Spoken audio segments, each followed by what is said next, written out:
Hola a todos, bienvenidos, soy Enrique García Bol y en este video vamos a hablar sobre fármacos antidepresivos. Conocer estos medicamentos tiene una gran relevancia terapéutica, ya que se estima que el 30% de la población mexicana tiene algún nivel de depresión. Por otro lado, 12% llega a presentar depresión de forma frecuente y esta es la principal causa de suicidio, donde alrededor del 10% de los deprimidos van a intentar suicidarse. Y aparte es la cuarta causa de discapacidad.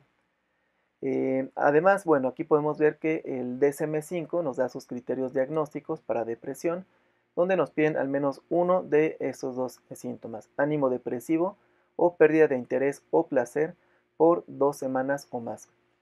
Y al menos 5 de estos síntomas, ya sea estado de ánimo deprimido la mayor parte del día, pérdida de placer la mayor parte del día, pérdida o ganancia de peso sin dieta, insomnio o hipersomnia, agitación o retraso psicomotor, fatiga o pérdida de energía, sentimiento de inutilidad o culpabilidad excesiva, disminución de capacidad cognitiva e ideas recurrentes de muerte o de suicidio.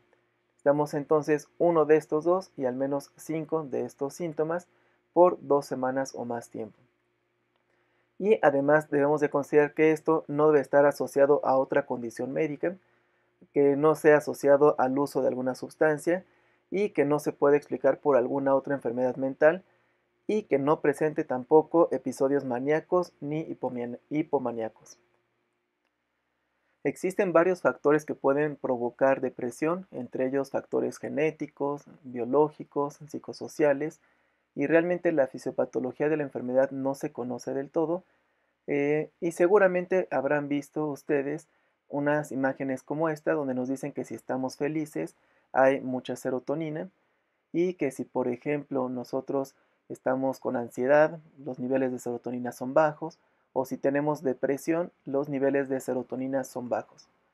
Esta es una hipótesis sobresimplificada, porque realmente el tener depresión es mucho más complejo que esto, pero pues realmente algo tiene de cierto, porque nuestros tratamientos farmacológicos lo que van a hacer es favorecer la neurotransmisión serotoninérgica en diferentes circuitos dentro de nuestro cerebro para poder resolver este problema.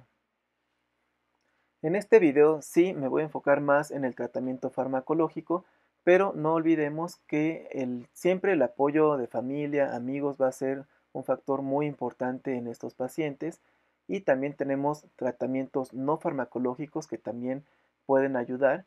Entre ellos se encuentra realizar actividad física, al menos 20 minutos 3 veces a la semana, ciertos cambios en la dieta, terapia psicológica, terapia cognitivo-conductual y diferentes tipos de intervenciones.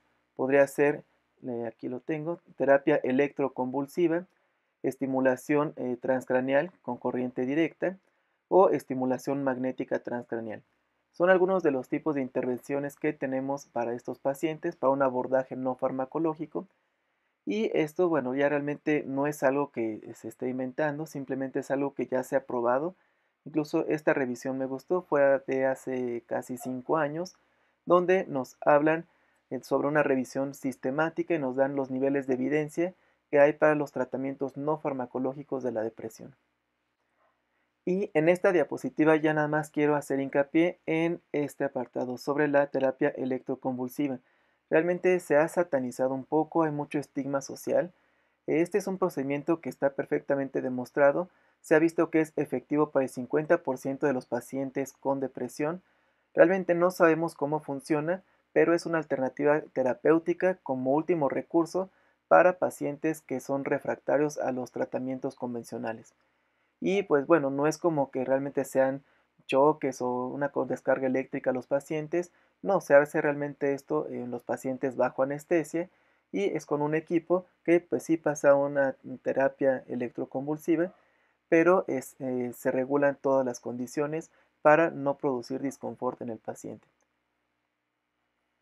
Ahora sí, empezaremos a hablar sobre generalidades de los fármacos antidepresivos, donde sabemos que sus mecanismos generales, la mayoría van a actuar sobre las vías de la norepinefrina y de la serotonina. Hay efectos a corto plazo y a largo plazo de los antidepresivos. Los efectos a largo plazo son menos conocidos, pero quizás sean los más importantes. Vamos a hablar sobre ellos al rato, pero hay una teoría que habla sobre el factor neurotrófico derivado del cerebro y una teoría sobre una neurogénesis, que realmente estos efectos ocurren después de administrar estos fármacos antidepresivos y se cree que realmente son los que están tratando y resolviendo o ayudando a mejorar el problema de estos pacientes. Y el lapso terapéutico es mayor a 4 semanas. Eso significa que estos fármacos antidepresivos normalmente vamos a ver sus respuestas terapéuticas en al menos 4 semanas. Cambia un poco de la bibliografía, algunos libros llegan a mencionar desde 2 semanas, algunos piden hasta 6 semanas para notar una respuesta terapéutica, nos quedamos mejor con el promedio que es 4 semanas. Por otro lado, existen varias familias de fármacos antidepresivos. Los dos más utilizados son los inhibidores selectivos de la recaptura de serotonina, o por sus siglas en inglés SSRI, y los inhibidores de la recaptura de serotonina y norepinefrina, sus siglas en inglés SNRI. No son los únicos, existen otros antidepresivos que son de menor uso, como los inhibidores de la monoaminoxidasa, el litio y el bupropión. Propiedades generales de estos tratamientos. Realmente en depresión hay una respuesta terapéutica entre el 50 al 80%. Siempre esto es muy importante, sí, los fármacos van a ayudar, son muy importantes para el tratamiento de estos pacientes, pero se debe dar en conjunto de terapia psicológica y como mencionaba al principio, si hay apoyo de familia, amigos, es mucho mejor el pronóstico de estos pacientes. Para otros tipos de enfermedades también se puede utilizar para pacientes con trastornos de ansiedad, trastornos obsesivos compulsivos, trastorno de déficit de atención e hiperactividad y también algunos antidepresivos están indicados para dolor neuropático. En esta imagen no me quiero detener mucho tiempo, simplemente me gusta porque es una imagen que viene en este artículo, Major Depressive Disorders, es en la revista de Nature, Nature Reviews Disease Primers, donde nos hacen una revisión de la depresión y en esta imagen podemos ver los sitios de acción de todos los fármacos antidepresivos que existen hoy en día. Como se podrán dar cuenta, existe una amplia gama de tratamientos, cada uno son de diferentes familias, algunos de ellos son inhibidores de la monoaminoxidasa, algunos inhibidores selectivos de la recaptura de serotonina, cada uno tiene diferentes propiedades, podrán ver que algunos de ellos van a estar compartiendo mecanismos de acción, muchos de ellos tienen más de un mecanismo y simplemente es valorar que, bueno, en una neurona presináptica, teniendo su sinapsis con las neuronas postsinápticas, se expresan varios receptores de serotonina, que sabemos que tenemos varios receptores de serotonina, y entonces tenemos esta amplia gama de tratamientos que podemos ofrecer a nuestros pacientes. En esta diapositiva solo quiero que recordemos las principales proyecciones serotoninérgicas dentro del sistema nervioso central. Sabemos que los principales núcleos que sintetizan la serotonina son dentro de los núcleos del RAFE, los cuales se encuentran distribuidos dentro del tronco del encéfalo, y de ahí salen proyecciones a diferentes estructuras supraespinales y algunas proyecciones van a descender hacia la médula espinal. Esto, bueno, sabemos que cada una de estas proyecciones va a liberar su serotonina y va a tener sinapsis químicas con otras neuronas, pero existen varios tipos de receptores de serotonina. Aquí podemos ver algunos de los que ya se han descrito. Podemos ver receptores de serotonina 5-HT1, hay subfamilias dentro de estos receptores, son receptores HT2, HT3, 4, 5, 6 y 7. Son a grandes rasgos 7 familias de receptores de serotonina, las cuales tienen además subfamilias y pues esto realmente hace más compleja la historia sobre la depresión, porque sí, hay esta hipótesis monoaminérgica donde decimos que hay niveles bajos de serotonina y damos un medicamento para favorecer esa neurotransmisión. Entonces, pues sí lo damos, pero realmente en qué receptores está actuando, en qué sitios, cuáles está favoreciendo más que otros, qué tan efectivos son preguntas que no tenemos del todo una respuesta clara y bueno, por eso es que podemos tener también parte de la gran variabilidad que hay entre cada uno de los pacientes ante la respuesta de cada uno de estos tratamientos.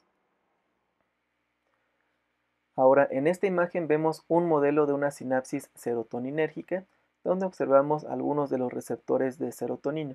Primero nada más aclarar, ya he mencionado 5-HT en varias ocasiones. Esta es la abreviatura de serotonina. La serotonina es 5-hidroxitriptamina y sabemos que esta serotonina se sintetiza a partir del triptofano. Y bueno, aquí vemos esta neurona presináptica que sintetiza la serotonina. Esta se va a ver almacenada dentro de las vesículas y ante una estimulación de esta neurona, estas vesículas se fusionan con la membrana y se libera el contenido. En donde, pues bueno, en esta hendidura va a encontrar a receptores de serotonina de diferentes tipos y esto va a generar diferentes cascadas intracelulares para producir diferentes respuestas. Aquí alrededor, en estos cuadros de color azul, estamos viendo varios fármacos que actúan sobre estas vías serotoninérgicas, o más bien sobre estos efectos o conexiones dentro de la sinapsis serotoninérgica. Y los que nos interesan en este punto en específico son primero los que vemos aquí en estos cuadros amarillos, donde tenemos inhibidores selectivos de la recaptura de serotonina e inhibidores de la recaptura de noradrenalina y serotonina, que quedamos que estos eran los dos principales antidepresivos. Pero tenemos algunos otros, aquí vemos su mecanismo de acción, algunos de ellos inhiben a la monoaminoxidasa, que es una enzima que es capaz de degradar a la serotonina. Entonces, si inhibimos a este medicamento, si inhibimos a esta enzima, vamos a tener durante más tiempo al ligando de estos receptores de serotonina. Y otro fármaco que también se utiliza como antidepresivo es la buspirona. Este es un agonista parcial de los receptores de serotonina 1A. No es de primera línea, pero es una alternativa para algunos pacientes. La serotonina es el principal neurotransmisor que se ha visto implicado en la fisiopatología de la migraña, pero no es el único. Existen otras aminas como la noradrenalina que se ha visto implicada también en esta fisiopatología. Entonces, muy similar a la imagen que vimos previamente, aquí podemos ver diferentes núcleos que están sintetizando noradrenalina. El más importante es el locus ceruleus, pero existen otros núcleos como el A1, A2, que están distribuidos dentro también del tronco del encéfalo y tienen proyecciones a diferentes partes del sistema nervioso central. Donde, bueno, sabemos que en pacientes que tienen depresión parece ser que hay una menor actividad de esta amina, la noradrenalina, y por eso se puede desarrollar o presentar cuadros de depresión. Esta imagen, muy parecida a la que ya habíamos visto anteriormente, pero ahora esta es un modelo de una sinapsis noradrenérgica, donde vemos a la presinapsis y a la neurona postsináptica, que está sintetizando noradrenalina o norepinefrina, que es exactamente lo mismo. Esta se sintetiza a partir de tirosina, igual se almacena en estas vesículas y ante una despolarización de esta neurona se va a liberar su contenido para que esta noradrenalina actúe sobre diferentes receptores. En estos cuadros azules también vemos varios fármacos que van a poder interactuar con esta señalización noradrenérgica. Los que nos interesan para este tema de antidepresivos es principalmente los inhibidores de la recaptura de noradrenalina y serotonina, uno de los principales antidepresivos, y los fármacos IMAO, los inhibidores de la monoaminoxidasa, los cuales no solamente se encargan de degradar a la serotonina, sino que también a la noradrenalina. De igual forma, vemos de este lado derecho diferentes receptores que ya se han descrito que pueden ser activados una vez que el ligando se une a ellos. Hay receptores alfa y beta adrenérgicos y como pueden ver hay diferentes subtipos.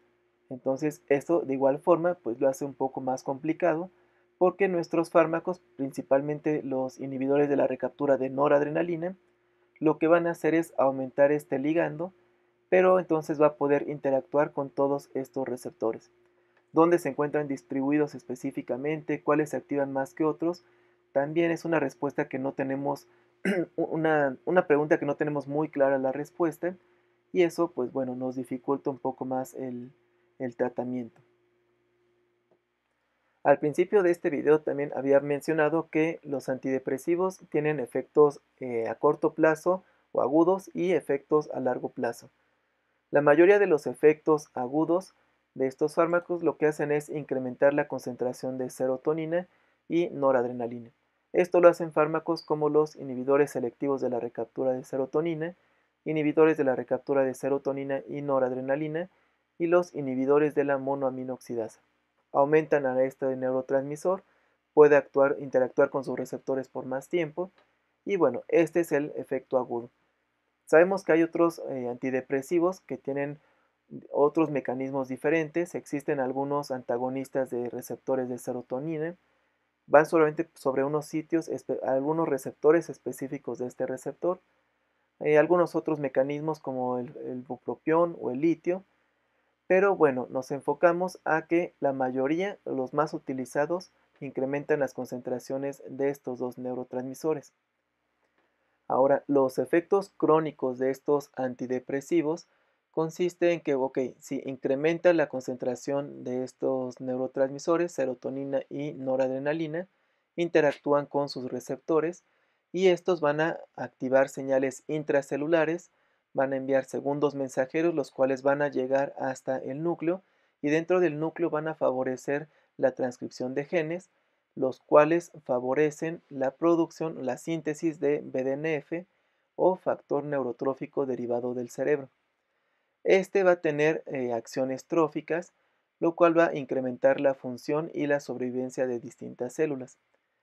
Además, bueno, existe una hipótesis del modelo neurotrófico, la que nos dice que las neuronas, cuando se someten a estrés, generan un aumento en la liberación de glucocorticoides y estos glucocorticoides en las neuronas del hipocampo disminuyen las concentraciones de BDNF, lo cual va a producir una atrofia de estas neuronas y esto las hace vulnerables para que se pierdan estas sinapsis.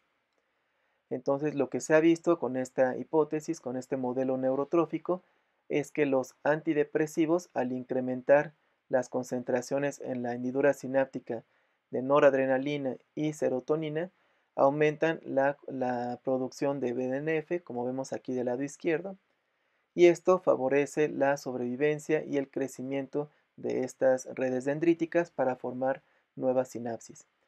Y realmente este es el que decíamos que se cree que es el principal efecto terapéutico de los antidepresivos y esto justamente se ha visto que sucede alrededor de 4 semanas después de haber iniciado el tratamiento. Lo mismo que decíamos al principio, le iniciamos el tratamiento a un paciente y normalmente encontramos una respuesta terapéutica hasta después de unas 4 semanas. Más o menos, pero es el tiempo que suelen reportar una mejoría. Entonces, bueno, aquí simplemente quiero mostrarlos esta imagen con mayor detalle por si no la podían ver. Y quiero concluir esta misma idea con esta otra diapositiva. Datos recientes han propuesto que también los efectos crónicos de estos antidepresivos pueden producir neurogénesis en ciertas áreas del cerebro y que pueden estar incrementando la actividad presináptica en neuronas del RAFEM. Y bueno, al decir esto, quiere decir que bueno, si esta neurona se está activando más es porque se está despolarizando en mayor medida y eso va a favorecer la liberación de más vesículas con serotonina y además lo que vemos aquí que nos dice que estos autorreceptores van a estar regulados a la baja. Cuando estos receptores se activan, tienen un efecto inhibitorio en la liberación de vesículas con serotonina. Con los efectos crónicos de los antidepresivos se regulan a la baja, es decir, este mecanismo inhibitorio se pierde. En suma, todo esto lo que nos hace es favorecer las conexiones sinápticas entre las neuronas, favorecer la neurotransmisión serotoninérgica y pues parece ser que también hay un posible efecto de neurogénesis. Todos estos en conjunto son los efectos crónicos de los antidepresivos. Bien, ahora vamos a empezar a definir con mayor detalle cada uno de estos fármacos, empezando con los ISRS o inhibidores selectivos de la recaptura de serotonina. Tenemos una amplia gama de medicamentos, algunos de ellos son la fluoxetina, paroxetina, sertralina, fluvoxamina, citalopram y escitalopram. El mecanismo de acción principal de todos estos fármacos es inhibir a los SERT, que son los transportadores de serotonina, son sus siglas en inglés, y lo que hacen es, como ya vimos, incrementar la serotonina en la hendidura sináptica, y esto, bueno, habría que sumarle los efectos que ya vimos que son a largo plazo o efectos crónicos. Indicaciones generales para el uso de estos antidepresivos es para, evidentemente, pacientes con depresión mayor, pacientes con trastorno obsesivo compulsivo, trastornos de ansiedad, trastorno de estrés postraumático, y puede ser también de utilidad en pacientes con posmenopausia, síndrome disfórico premenstrual y bulimia. Recordando que una vez indicado el tratamiento puede tardar alrededor de 4 semanas en empezarse a notar una mejoría significativa. Sobre su farmacocinética. Estos son fármacos que tienen una buena absorción por vía oral, tienen una unión a proteínas de mayor del 90%, principalmente albúmina, un volumen de distribución alto, esto hace que crucen fácilmente por la barrera hematoencefálica, en mujeres embarazadas cruzan por la placenta y mujeres lactando va a llegar también a la leche materna. Estos medicamentos tienen un extenso metabolismo de primer paso, lo que bueno, sabemos que al ingerirlos por vía oral va a disminuir su biodisponibilidad por pasar de primera instancia por el hígado y después llega al corazón para distribuirse por todo el cuerpo. Estos son fármacos inhibidores del citocromo 2D6 y tienen una excreción renal y hepática, 50-50, la mitad por el riñón, la mitad por el hígado, y tienen un tiempo de vida medio largo. Bien, sobre los efectos adversos que se mencionan en los libros de farma, podemos encontrar insomnio, irritabilidad, somnolencia, mareos, cefalea, fatiga, anorexia, disminución de la libido, problemas eyaculatorios, incluso llegar a producir anorgasmia, prolongación del QT, principalmente se ha asociado al citalopram, alteraciones gastrointestinales y se han visto, bueno, la clasificación de riesgos mutagénicos. Estos son fármacos categoría C, aunque la paroxetina ya es categoría D. En general han sido no concluyentes los resultados que tenemos hasta la fecha y de preferencia se recomienda evitarlos si es posible. No producen tolerancia, tampoco adicción, pero sí producen abstinencia estos medicamentos. Me faltó mencionar aquí que en pacientes menores de 25 años, irónicamente puede producir el hecho de tomar antidepresivos aumentar el riesgo de suicidio. Si una persona con depresión puede tener riesgo de suicidio y justamente se dan antidepresivos para tratar de prevenir ese suicidio, pero en esos pacientes menores de 25 puede aumentar el riesgo. No están bien definidas las causas de por qué, pero hay que tener cuidado con estos pacientes, tenerlos en observación por un tiempo. Y bueno, otro efecto adverso que se ha visto asociado es el síndrome de secreción inadecuada de la hormona antidiurética o vasopresina. También estos medicamentos pueden producir lo que conocemos como síndrome serotoninérgico, el cual se puede presentar con dosis muy altas o que estemos dando un antidepresivo combinado con algún otro fármaco que esté interactuando con vías serotoninérgicas. Me pareció importante platicarles sobre este artículo que se publicó apenas el año pasado sobre el uso de antidepresivos en mujeres embarazadas en el primer trimestre y cuál era el riesgo de presentar defectos al nacimiento. Aquí lo que nos comenta una de las autoras del artículo es que el uso de antidepresivos y principalmente venlafaxina durante el primer trimestre se vio asociado a defectos severos en el nacimiento. Estos incluyen defectos a nivel cardíaco, en sistema nervioso central, cerebro y médula espinal, labio y paladar hendido, hipospadias y gastrosquisis. Esto relacionado a la venlafaxina, que fue el que vieron donde había un mayor riesgo.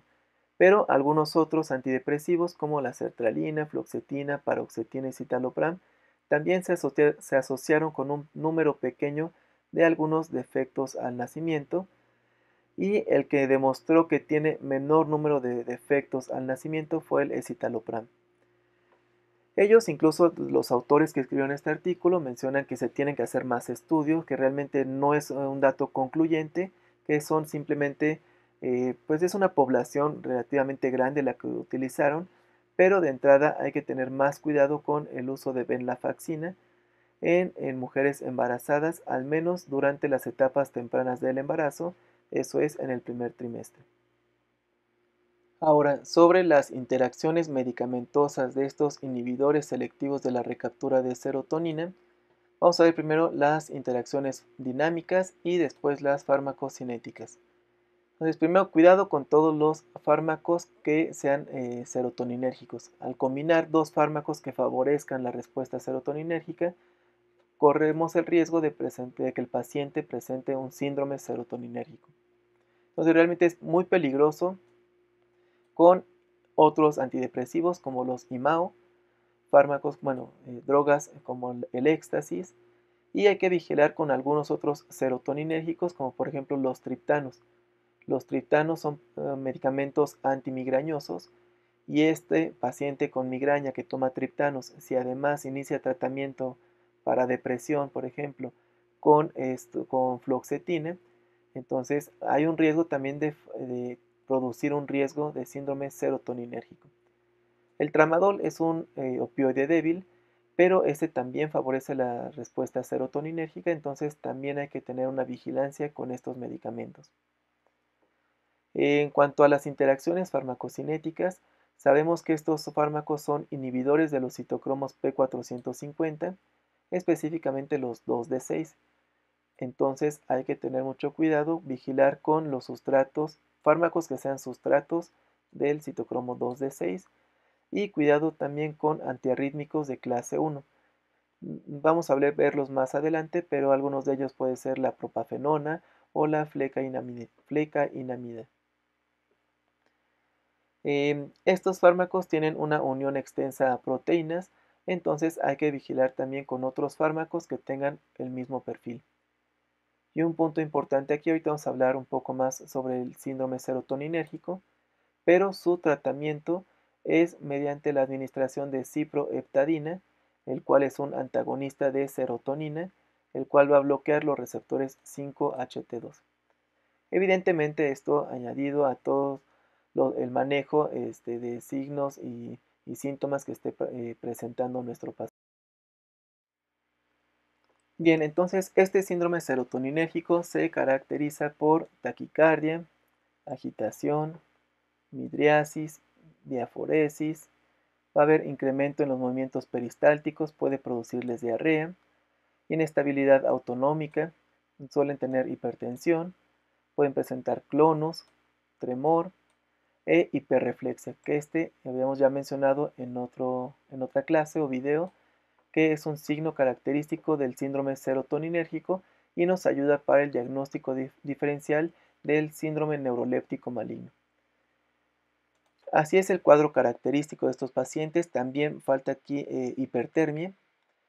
Y aquí esta tabla me gusta porque vemos la toxicidad por serotonina, las cuales puede ser severa, moderada, leve o muy leve. Y aquí vemos los datos que van a poder presentar estos pacientes. Pueden presentar excitación del sistema nervioso central, alteraciones en el estado mental, excitación autonómica y la causa más frecuente por la que se presenta este tipo de toxicidad. Vamos a empezar de abajo para arriba, donde una toxicidad por serotonina muy leve, se van a presentar reflejos rápidos, puede presentarse insomnio, náuseas, diarrea, y esto suele presentarse con el uso terapéutico de estos antidepresivos. Entonces es algo realmente esperado que nuestros pacientes presenten estos síntomas. El siguiente escalón es la toxicidad leve, donde podemos encontrar un clonus inducido, hiperreflexia, podemos encontrar ansiedad, hipertensión, taquicardia, y esto se puede presentar cuando se combinan estos antidepresivos con éxtasis. Toxicidad de serotonina moderada, esto vamos a encontrar opsiclonus, clonus sostenido, mioclonías, temblores, agitación, midriasis, diaforesis, fiebre. y esto suele ocurrir con sobredosis, suele ocurrir con sobredosis de inhibidores selectivos de la recaptura de serotonina. Y finalmente vemos la toxicidad por serotonina severa, donde podemos encontrar rigidez, falla respiratoria, coma, confusión, hipertermia severa, y esto ocurre normalmente con combinaciones de IMAO con este tipo de antidepresivos. Entonces, por eso decíamos que es muy peligrosa esta combinación. Bien, aquí vemos los principales antidepresivos ISRS que están disponibles en México, que son los que más se recetan a pacientes con depresión. Y empezamos con sertralina. Es de uso común en pacientes con depresión. Viene en presentaciones principalmente de 25 a 50 miligramos. Se da una vez al día por las mañanas. Es un tratamiento relativamente económico. Sobre la sertralina sabemos que es un fármaco que tiene un tiempo de vida media de 26 horas. Esta sertralina tiene realmente poco efecto sobre los citocromos P450. No es realmente inhibidor ni inductor de estos citocromos. Tiene muchas menores interacciones que la fluoxetina. Y esta sertralina se prefiere en pacientes de edad avanzada porque su eliminación no se ve afectada con la edad. Ahora, pasando con la fluoxetina, la marca más común es el Prozac. Este es también de uso común en pacientes con depresión. Viene en presentaciones de 20 miligramos, se da una vez al día. También es un tratamiento económico. Es uno de los fármacos más populares que se usan para depresión. Fue el primero en ser aprobado para bulimia nerviosa. También está autorizado para tratamiento de anorexia nerviosa y sirve para también el trastorno obsesivo compulsivo. Esta fluoxetina es el antidepresivo ISRS que tiene más interacciones medicamentosas de toda esta familia de antidepresivos. Entre otros puntos que hay que tener cuidado con esta fluoxetina es que puede alterar la regulación de glucosa en pacientes con diabetes. Esta principalmente es la que produce el síndrome de secreción inadecuada de la hormona antidiurética o vasopresina, que este se va a ver caracterizado por una hiponatremia persistente y cambios en la osmolaridad.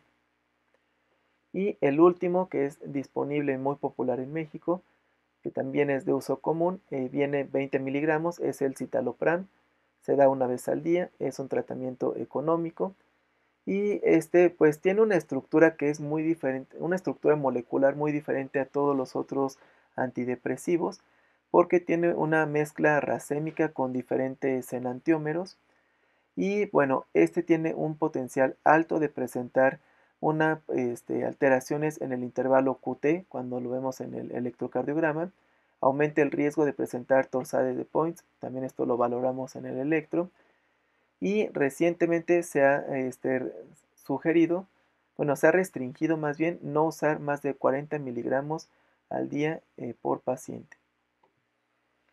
Bien, ahora vamos a hablar sobre los inhibidores selectivos de la recaptura de serotonina o IRNS.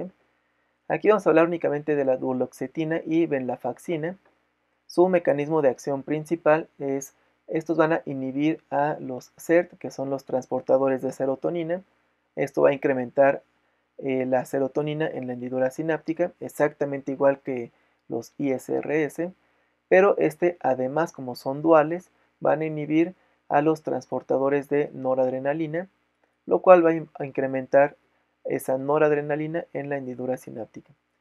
Indicaciones generales para pacientes con depresión mayor y otro punto importante para dolor neuropático. Muy común se utilizan estos para pacientes diabéticos que desarrollan dolor neuropático, son tratamientos de primera línea. También puede ser útil en pacientes que tengan trastornos de ansiedad, fibromialgia, lumbalgia, incontinencia urinaria, trastorno de obsesivo compulsivo, trastorno de estrés postraumático.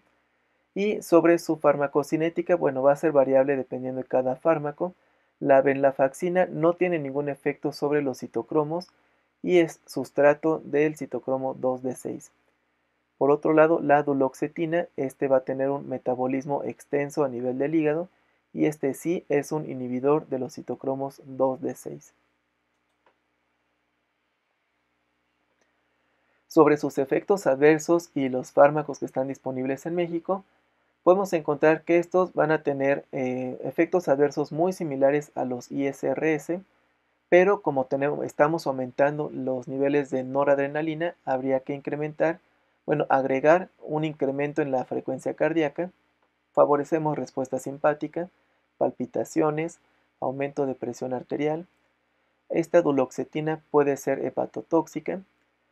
Sobre los efectos mutagénicos, en los libros mencionan que es categoría C, no son concluyentes y evitar si es posible, pero ya habíamos platicado sobre el caso de la venlafaxina, donde nos dicen que se ha asociado a un riesgo alto cuando se toma en el primer trimestre del embarazo y produce defectos en sistema nervioso, cardiovascular, del labio y paladar hendido, entre algunos otros.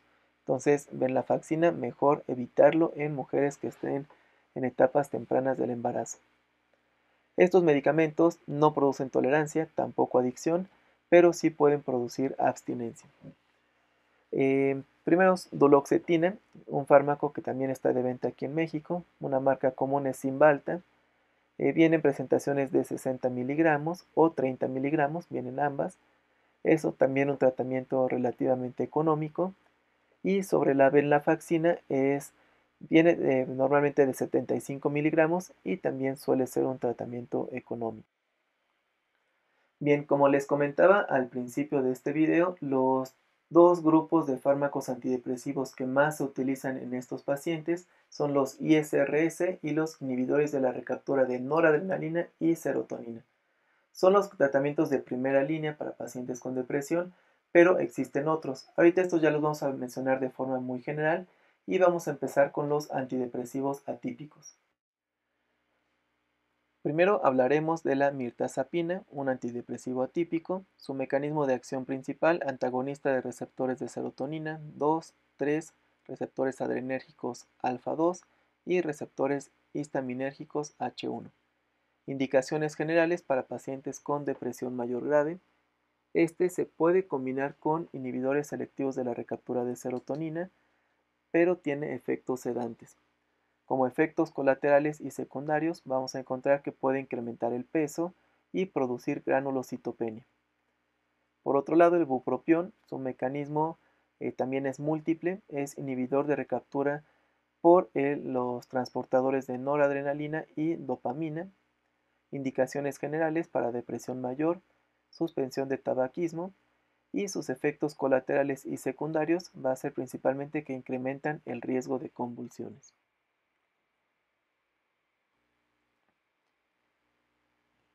Ahora sobre antidepresivos tricíclicos, vemos aquí a la imipramina, amitriptilina, nortriptilina.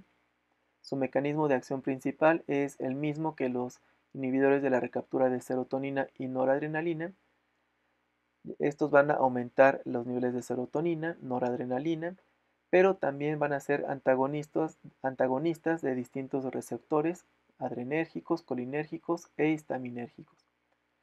Indicaciones generales, son estos realmente muy efectivos para pacientes con depresión mayor, dolor neuropático y como profilaxis en pacientes con migraña, pero nunca son de primera línea porque presentan muchos efectos adversos, lo que ya hemos platicado en otras sesiones. Mientras menos selectivo sea y mientras más haya una interacción con varios receptores, podemos esperar una mayor cantidad de efectos adversos. La farmacocinética de estos antidepresivos tricíclicos, 7% de los pacientes son metabolizadores lentos, lo que puede hacer que las concentraciones en plasma de estos medicamentos aumenten hasta 30 veces. Estos son sustratos del citocromo 2D6 y de efectos colaterales y secundarios podemos encontrar visión borrosa, sequedad bucal, retención urinaria, sedación, ganancia de peso, comportamiento maníaco, alteración de la conducción cardíaca y síndrome serotoninérgico. Estos medicamentos tienen una ventana terapéutica estrecha, puede aumentar de hasta 5 veces, al aumentar 5 veces la dosis, esta puede ya ser letal y los efectos letales encontramos las tres Cs. Si paciente que presente convulsión, coma y cardiotoxicidad, mucho cuidado porque puede presentar un efecto letal hasta el grado de producir la muerte.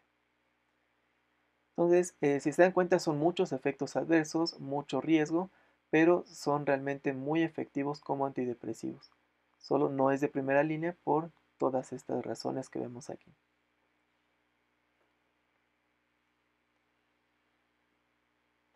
Otro grupo de fármacos antidepresivos son los inhibidores de la monoaminoxidasa. Entre ellos podemos encontrar fármacos no selectivos como la isocarboxacida y la selegilina, que este es un selectivo de la MAO-B.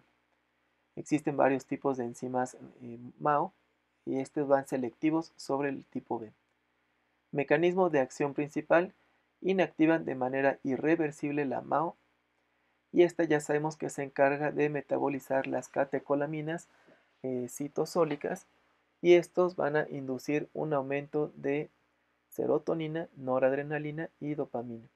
Indicaciones generales: sirven como antiparkinsonianos, principalmente por este efecto sobre la dopamina, y son de última línea en pacientes con depresión. Puede ser útil, pero de última línea, y principalmente es con pacientes que tengan depresión atípica. Su farmacocinética: estos se metabolizan mediante acetilaciones. Aquí vamos a ver que los acetiladores lentos van a tener mayores concentraciones y el efecto puede durar por varias semanas. Sobre sus efectos colaterales y secundarios podemos encontrar hipotensión ortostática, nuevamente síndrome serotoninérgico. Sobre interacciones alimenticias hay que tener cuidado porque la tiramina que está presente en alimentos, por ejemplo queso, vino, embutidos, carne y pescados, va a inducir la liberación de noradrenalina y adrenalina. Hay que tener cuidado porque también la monoaminoxidasa hepática e intestinal degradan a la tiramina, y los IMAOs pueden precipitar crisis hipertensivas mortales, y esto se trata con fentolamina, que es un antagonista de los receptores noradrenérgicos. Por último, quiero platicarles rápidamente sobre el litio. Realmente su mecanismo de acción es desconocido. Sabemos que actúa sobre varias vías intracelulares metabotrópicas. Indicaciones generales: se utiliza principalmente como un estabilizador del ánimo. Para pacientes con trastorno bipolar, sirve de adyuvante en pacientes con depresión mayor. Y sobre su farmacocinética, esto, sabemos que se elimina renalmente, y en pacientes con falla hepática, estos pueden ser candidatos a este tratamiento porque no requieren un metabolismo hepático. Sobre efectos colaterales y secundarios, presentan un índice terapéutico estrecho, es tóxico y pueden producir diabetes insípida nefrogénica e hipotiroidismo. Bueno, por último, antes de continuar a una pequeña revisión que tengo más adelante, les quiero platicar sobre este fármaco, la esketamina, porque se aprobó recientemente por la FDA. Este es un tratamiento intranasal, se usa como antidepresivo, y la gran ventaja que tiene con respecto al resto de los antidepresivos es que sus efectos se ven desde el primer día. Recuerden que mencionábamos que los otros antidepresivos pueden tomar hasta 4 semanas en iniciar su respuesta terapéutica. Este se administra intranasalmente y en el primer día ya hay respuesta. Esa es su gran ventaja. El problema es que es un derivado de la ketamina y esto puede generar una dependencia, adicción a este producto. Y sobre el mecanismo de acción, de forma muy general sabemos que modifica las sinapsis glutamatérgicas, bloquea receptores NMDA de glutamato, que son canales iónicos, y va a estar activando a neurotrofines.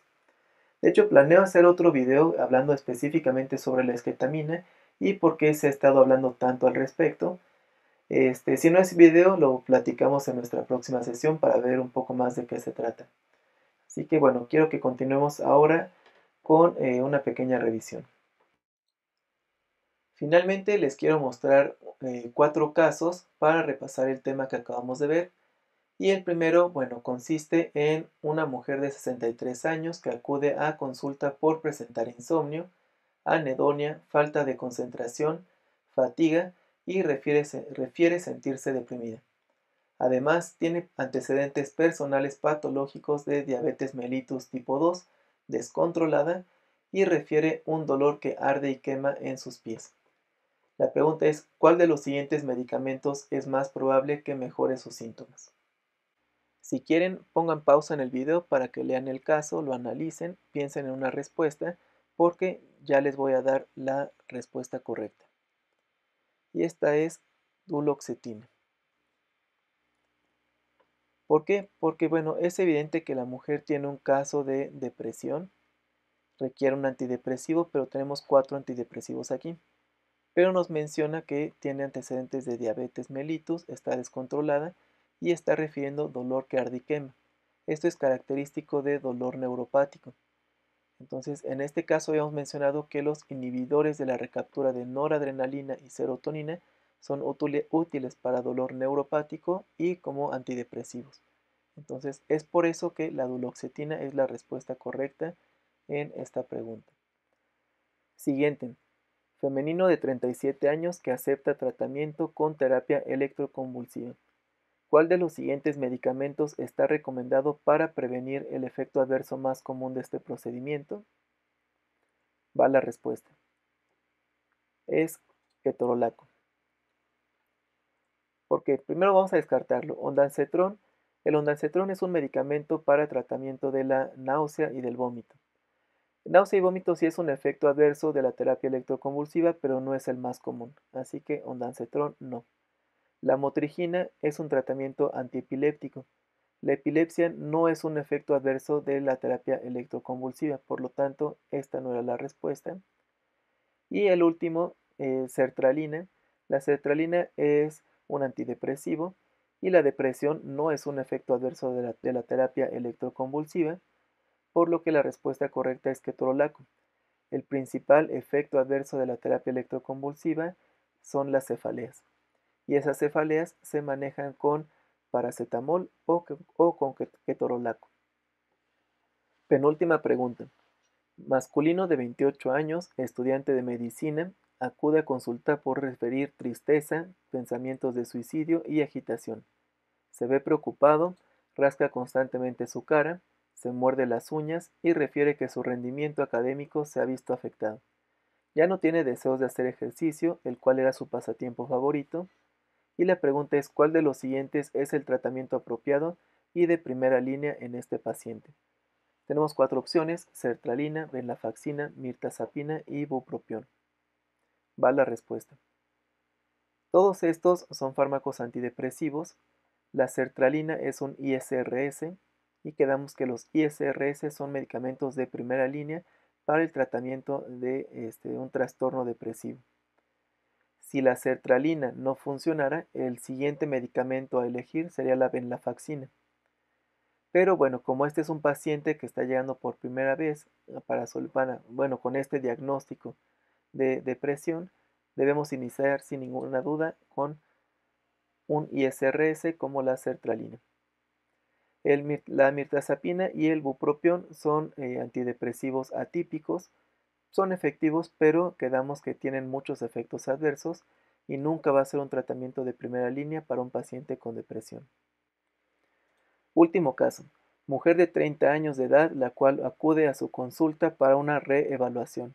Ya la habían visto hace una semana y había llegado porque tenía un ánimo depresivo, problemas para dormir, dificultad de concentración y alteraciones en el apetito.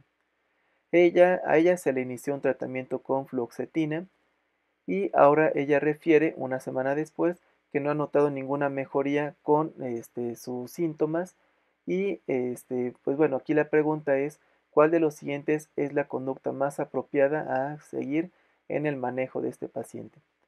1. Incrementar la dosis de fluoxetina. 2.